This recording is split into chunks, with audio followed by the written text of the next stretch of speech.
see if you want the chip. Yeah, I think like a semi? No, that's smoke on this one. Tyler, your head's in the way.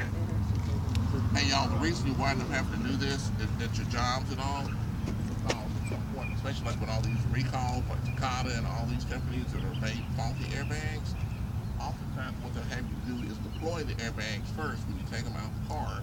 So when you take and ship them back under warranty, they don't have to ship it as hazardous material. So right now, what that is, that bag undeployed is actually an explosive. So it takes special handling and it costs like 6 times more to send it and everything else, like the UPS or somewhere. Because it's considered hazardous material. But when you deploy it, you know, it's no longer, it's inert, it's no longer dangerous. So therefore, you know, during a recall, then you'll have you deploy the bags so it'll be easier to ship and easier to handle and less dangerous. Does that make sense? Everybody's doing it. What are you talking about? Also notice right now, notice that when that bag went off, that bag actually jumped up in the air. Nope. Okay? Regular when recording. Doing a recall normally or you're deploying the airbag, you're gonna put it down. do it with the studs Maybe. pointing down. So that way the bag doesn't jump up in the air. Right, You know? I'm doing it the wrong way. Oh, okay. Just showing them how much energy it has behind it. You'll see some YouTube videos. There's two guys on YouTube that put a wheel on top of one.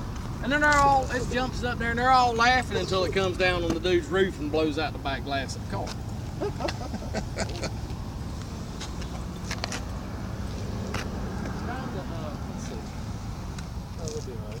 Well, I was going to say, I want to make sure there's no cars coming, just in case.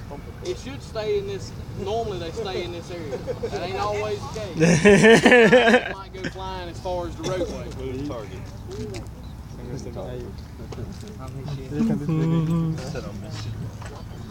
See any traffic coming that way? No. Up, car.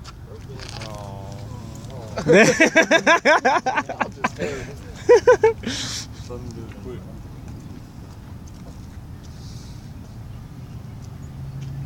Gina, can you see us trying there?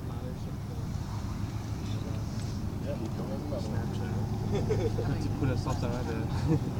Tell me when you see it right quick. Alright, we'll try it with a 9-volt battery again. Wow. Wow. A lot louder, a lot more power behind it. See? That's what it's like. Huh? So it's more powerful. I can tell Well, that's what I'm saying, 9 volts. And you figure there's not a lot of current flow coming out of that little battery. Yep. It don't take a lot. So you have to be really careful when you're handling the wires and the related stuff so that you don't accidentally blow one up.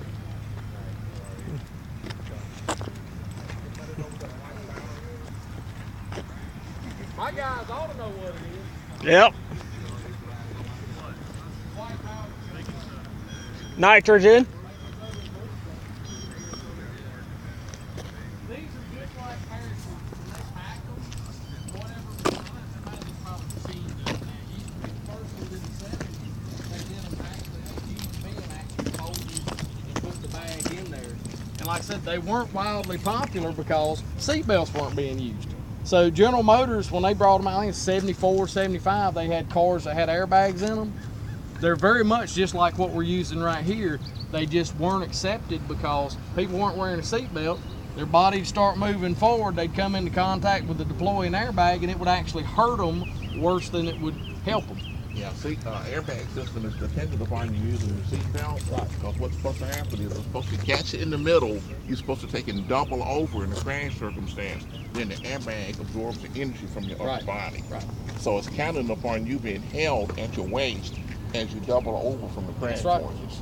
And like I showed you too, it's why it's called supplemental inflatable restraint. It's not the only restraint. You got to wear the safety belt for it to be useful. Useful, right? For it to do its job. That's exactly what Carlton's saying. That's exactly the way it's supposed to be. So you hear somebody, usually people that complain about, man, that airbag hurt me. Were you wearing a seatbelt? No. Yeah, that's why it hurt you. Or, the other thing it told you was you need to adjust the controls to where when I'm sitting there, my arms aren't straight, but my arms are slightly bent, and the steering wheel, I can reach all the controls. I'm not up here on top of the airbag. You see people riding down the road where they're right on top of the steering wheel. That's dangerous with an airbag. Yep. Even the seatbelt can't do its job there. Mm-hmm. Right, that's good. Alrighty. Now we got to clean up. Yeah, now we gotta clean up the mess. Watch them because you pick it up, Zach, it's hot. It's Yeah, still gonna I be know. hot. It'll be hot. I should have brought my gloves. See the body of it? Yeah. It's still, and you can see it actually changed color. It's hot. It melts the, see the side connector there?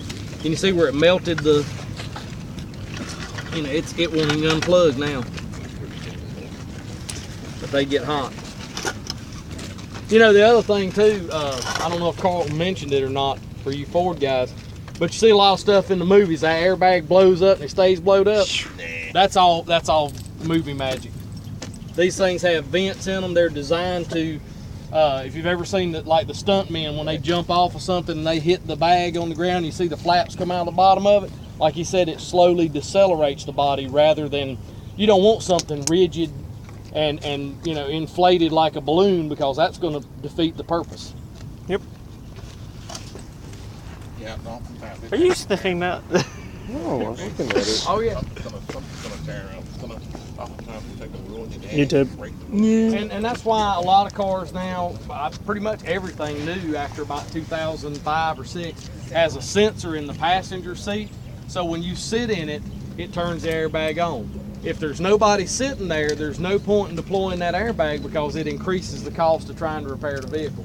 Sometimes an airbag deployment can be the difference between a car that gets fixed and a car that gets total lost. Yeah. Like in Impala, my Impala. Yeah. That seat sensor is very sensitive. I know. Well, it has to be because Yeah, it is. I know. like I said, now this one's not. This is not this has just got one charge on it, but that driver's bag has 2 charges on it. What it can do, depending on the weight of the person sitting in the seat and the speed and severity of the crash, it can deploy one charge, which is one amount of material in it. It can deploy the other charge, which is a larger amount, or it can deploy both of them at the same time like we did here. So does General Motors do what's called occupant classification? Yes, occupant classification. Okay, so the airbag is actually weighing you. So when you sit down in the car, there's a sensor that actually figures out how much you weigh. There's also sensors on the seat tracks to understand where your seat is. Yep. Okay, and so it all takes those things into account for the severity of the crash that you're in. Yep. And just because you crash, not every time does that mean that the airbag is going to deploy. Yep. It depends on how fast did you slow down, what did you hit, was it movable, crushable, that kind of thing. What was it called? The Delta V. Delta It's V. called Delta V. Change In velocity. velocity. That's what y'all need. You need to give them that. Well, they're just video. starting. They're just he's doing the same thing that Jeff's class doing. They're doing basic electrician. Yeah. They haven't got into body systems or none of that yet, have you?